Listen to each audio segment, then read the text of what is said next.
Bonjour, bienvenue au Cybertalk. Je reçois aujourd'hui Myriam Kemner, magistrat, expert en cybercriminalité auprès du Conseil de l'Europe. Myriam Kemner, bonjour. Bonjour. Merci d'avoir répondu à notre invitation. Vous vous êtes intéressé à la cybercriminalité il y a de nombreuses années de cela, à un moment où ce sujet n'occupait pas le devant de la scène comme aujourd'hui. Vous continuez de travailler sur ces questions, et je sais beaucoup, alors même que vos responsabilités juridictionnelles et en termes de contentieux sont très différentes de ces questions.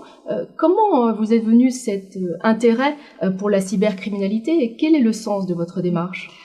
Alors au départ, on m'a confié la responsabilité d'un groupe de travail il y a 12 ans sur la problématique Internet et mineurs, et je découvrais totalement le sujet. On m'a demandé de faire des préconisations dans le cadre de ce groupe de travail. J'ai rencontré l'ensemble des services spécialisés, brigade des mineurs, office, police, gendarmerie, et j'ai pensé assez rapidement que l'utilisation d'Internet pour les délinquants pouvait être un vecteur extrêmement pratique pour commettre toutes sortes d'infractions. Donc ma démarche est venue de là, et progressivement le sujet effectivement a pris de plus en plus d'ampleur, et maintenant beaucoup d'infractions classiques sont commises via les réseaux numériques. Alors quelles sont les actions que vous menez aujourd'hui ? Alors les actions, j'ai travaillé à l'élaboration de textes ou dans le cadre d'auditions de commissions parlementaires, de groupes de travail, et également j'ai participé à des actions de formation, notamment j'ai dirigé pendant plusieurs années la formation continue à l'école de la magistrature, et puis dans le cadre de colloques, puisque c'est tout à fait pluridisciplinaire comme sujet, j'interviens également aussi dans le cadre d'entreprises qui sont confrontées à des problèmes de cyberattaque. D'accord.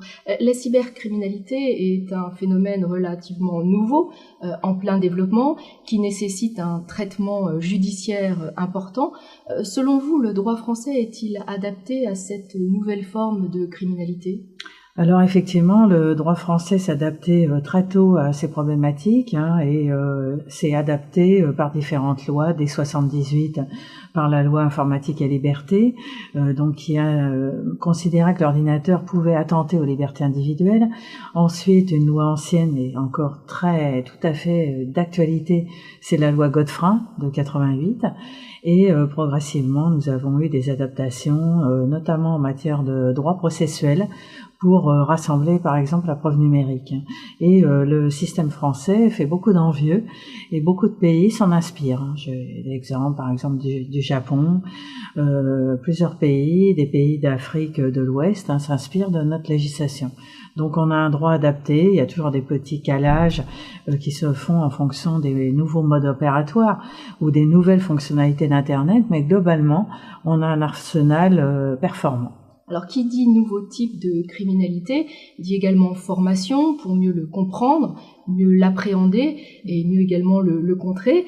Quel est aujourd'hui l'état de la formation des magistrats en matière de cybercriminalité ? Alors, les magistrats peuvent bénéficier d'une formation continue, très pluridisciplinaire, qui aborde la lutte contre la cybercriminalité.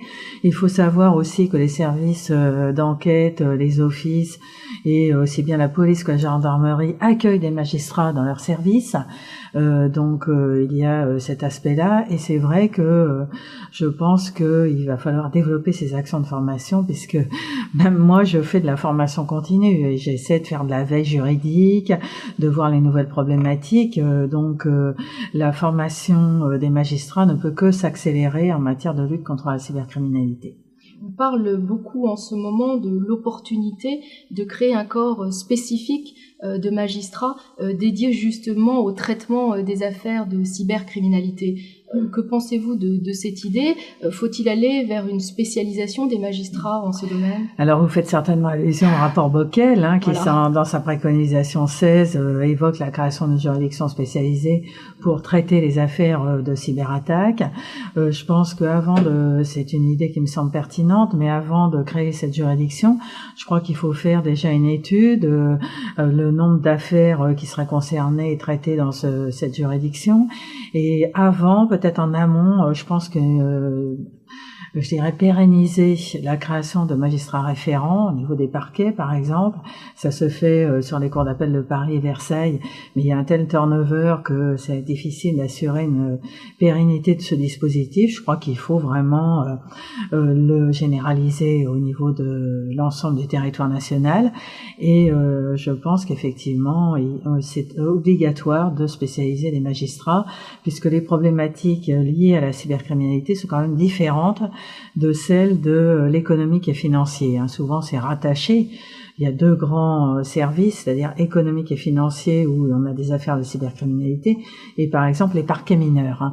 Mais les problématiques, la preuve est chez les prestataires techniques. Enfin, il y a des spécificités qui nécessitent effectivement de connaître les interlocuteurs, également les grandes directions juridiques des entreprises.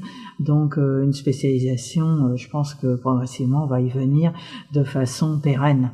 Alors le ministre de l'Intérieur, Manuel Valls, a annoncé en janvier 2013 la création d'un groupe interministériel sur la lutte contre la cybercriminalité. En tant qu'observateur et en tant qu'acteur, quels seraient, selon vous, les apports de la création d'un tel groupe ? Alors je pense que effectivement c'est une très bonne idée, la création de ce groupe, puisque le sujet est interministériel. Actuellement, on constate qu'il y a beaucoup d'initiatives, mais qu'il conviendrait de peut-être coordonner. Et comme l'a indiqué d'ailleurs aussi le ministre de l'Intérieur, c'est de définir une politique publique, une politique pénale, une politique de sécurité pour améliorer le traitement judiciaire aussi de cette nouvelle délinquance, puisque les services développent, les services de police et de gendarmerie ont leurs officiers de police judiciaire spécialisés. On a de plus en plus de procédures. Beaucoup d'affaires ont un aspect numérique.